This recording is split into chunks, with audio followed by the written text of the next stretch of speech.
हरियाणा के महेंद्रगढ़ से कांग्रेस विधायक और पूर्व मुख्यमंत्री भूपेंद्र सिंह हुड्डा के करीबी राव दान सिंह के घर ईडी ने रेड की है। ईडी टीम गुरुवार सुबह राव दान सिंह के शंकर कॉलोनी स्थित भाई राव राजकुमार के घर और रेवाड़ी स्थित फार्म हाउस पर पहुंची। दोनों जगह सुरक्षा बल तैनात किया गया है, किसी को आने जाने नहीं दिया जा रहा है। राव राजकुमार कोऑपरेटिव सोसाइटी के पूर्व चेयरमैन रहे हैं। मीडिया रिपोर्ट्स के मुताबिक गुरुग्राम ईडी की टीम ने raid Messrs slide strip limited के 1392 करोड़ बैंक घोटाले से जुड़े केस में की है। 5 शहरों में 15 ठिकानों पर टीम डॉक्यूमेंट खंगाल रही है। हालांकि ईडी की तरफ से अभी भी कोई आपराधिक बयान सामने नहीं आया है। 2 दिन पहले केंद्रीय गृह मंत्री अमित शाह महेंद्रगढ़ में पिछड़ा वर्ग सम्मान सम्मेलन में पहुंचे थे। यहाँ उन्होंने कांग्रेस को चेतावनी देते हुए कहा था कि मैं एक एक पाई का हिसाब लेकर आया हूं। 1 माह पहले संपन्न हुए लोकसभा चुनाव में पूर्व मुख्यमंत्री भूपेंद्र सिंह हुड्डा की सिफारिश पर ही राव दान सिंह को भिवानी महेंद्रगढ़ सीट से कांग्रेस की टिकट पर लोकसभा चुनाव लड़ाया गया। हालांकि दान सिंह इस चुनाव में हार गए, जबकि सीट पर पूर्व मंत्री किरण चौधरी की बेटी श्रुति चौधरी दावेदार थी। श्रुति की टिकट कटने के कारण ही वो किरण नाराज हुई और कांग्रेस छोड़कर भाजपा में शामिल हो गई।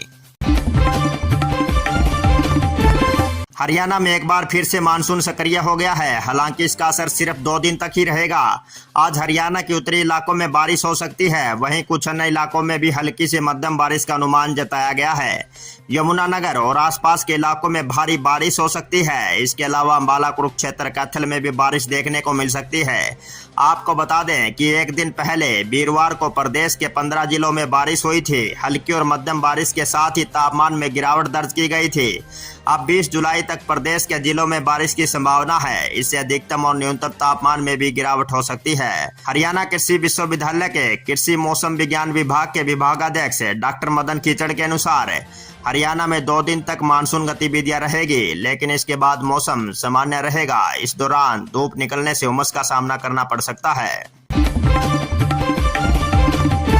चंडीगढ़ में अगले महीने 4 अगस्त को केंद्रीय गृह मंत्री अमित शाह आ रहे हैं। वह केंद्र सरकार की तरफ से पास किए गए 3 कानूनों के लागू होने के बाद पहली बार यहां पहुंचेंगे।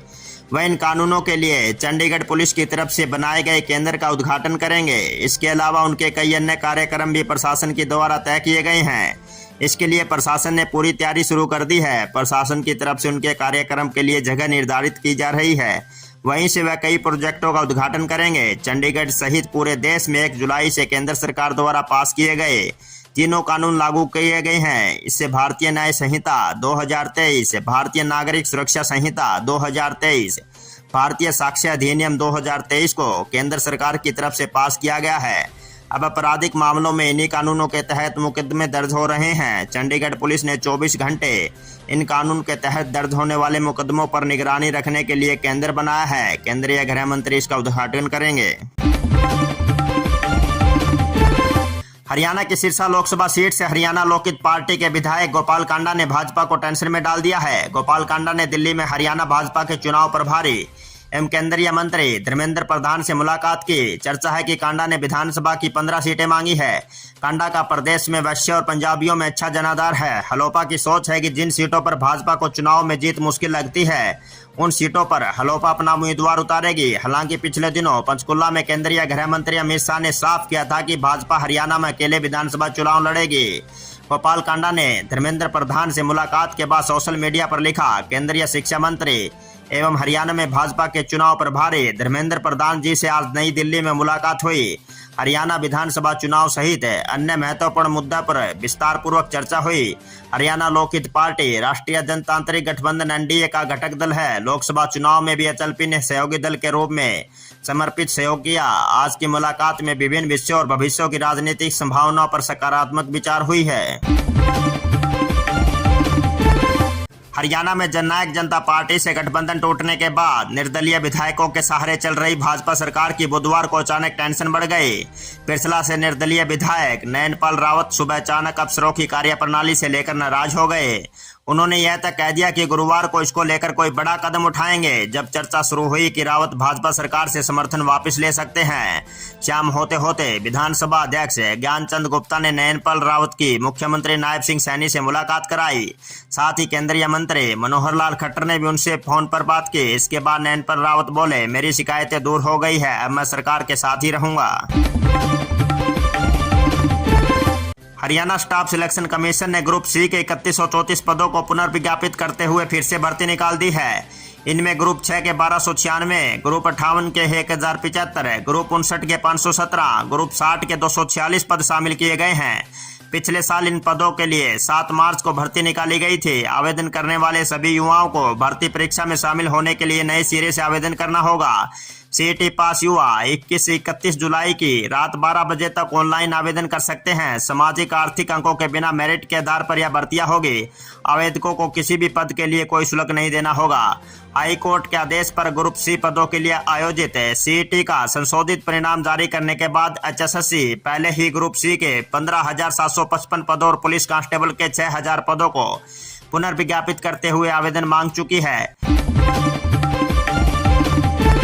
सिरसा में हरियाणा कौशल रोजगार निगम में नौकरी लगवाने का झांसा देकर गोरीवाला व रिसालिया खेड़ा के गांव के 2 युवकों से 1,18,000 की धोखाधड़ी करने का मामला सामने आया है। डीएसपी डब्बावाली की जांच रिपोर्ट के आधार पर पुलिस ने गांव रिसालिया खेड़ा निवासी किशन व बनवाला निवासी नबीन, जो कि हिसार में रहता है, के खिलाफ धोखाधड़ी करने का केस दर्ज किया है। गांव गोरीवाला निवासी दिनेश और गांव रिसालिया खेड़ा निवासी भूपेंद्र सिंह ने एक शिकायत पुलिस को दर्ज करवाई थी। डीएसपी ने मामले की जांच की। इससे पता चला कि भूपेंद्र 12वीं पास है। गांव रिसालिया खेड़ा के कृष्ण कुमार ने उसे नौकरी लगवाने का भरोसा दिलाते हुए 1 लाख रुपए की मांग की थी। उसने बनवाली निवास नवीन के खाते में 84,000 रुपए ट्रांसफर कर दिए। कृष्ण कुमार सीडीएलयू का सिरसा में कमरा लेकर रहता है। वहीं दिनेश बीए पास है। दिनेश ने उसे 34,700 रुपए मांगे थे। 23 दिसंबर को नवीन के खाते में राशि ट्रांसफर कर दी गई। जांच अधिकारी को दिए बयान में भूपेंद्र और दिनेश ने बताया कि नवीन खुद को एसकेआरएन के पंजीकरण कार्यालय में अधिकारी बताता था।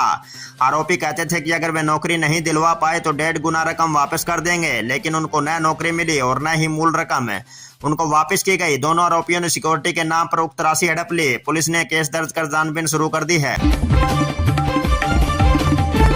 हरियाणा के मुख्यमंत्री नायब सिंह सैनी ने अग्निवीरों को राज्य की सरकारी नौकरियों में 10% आरक्षण देने का ऐलान कर दिया है। सीएम सैनी ने कहा कि हमारी सरकार हरियाणा में अग्निवीरों को police constable, mining guard, forest guard, jail warden और एसपीओ की भर्ती में सीधा 10% आरक्षण देगी। बुधवार को चंडीगढ़ में प्रेस कॉन्फ्रेंस में सीएम सैनी ने कहा कि इन अग्निवीरों को ग्रुप डी और सी में सरकारी पदों के लिए निर्धारित अधिकतम आयु में 3 साल की छूट देने का भी फैसला किया है। पहले बैच के अग्निवीरों को 5 साल की छूट दी जाएगी। सरकार ग्रुप सी में सिविल पदों में सीधी भर्ती में अग्निवीरों के लिए 5% आरक्षण और ग्रुप डी में 1% आरक्षण देगी। इसी के साथ सीएम सैनी ने यह भी कहा कि अगर कोई औद्योगिक इकाई प्रतिमाह 30,000 रुपए से ज्यादा वेतन देती है तो हरियाणा सरकार उस औद्योगिक इकाई को 60,000 रुपए वर्ष की सब्सिडी देगी। इसके साथ ही राज्य सरकार ने ग्रुप सी के पदों पर भर्ती में अग्निवीरों के लिए 5% आरक्षण की घोषणा की है। इसी के साथ सैनी ने कहा कि हरियाणा सरकार अग्निवीरों को अपना काम शुरू करने में भी मदद देगी। इसके लिए सरकार ने फैसला किया है कि जो अग्निवीर अपना काम शुरू करना चाहते हैं उन्हें बिना ब्याज लोन दिया जाएगा। उन्हें काम शुरू करने के लिए 5 लाख रुपए तक का बिना ब्याज का लोन दिया जाएगा।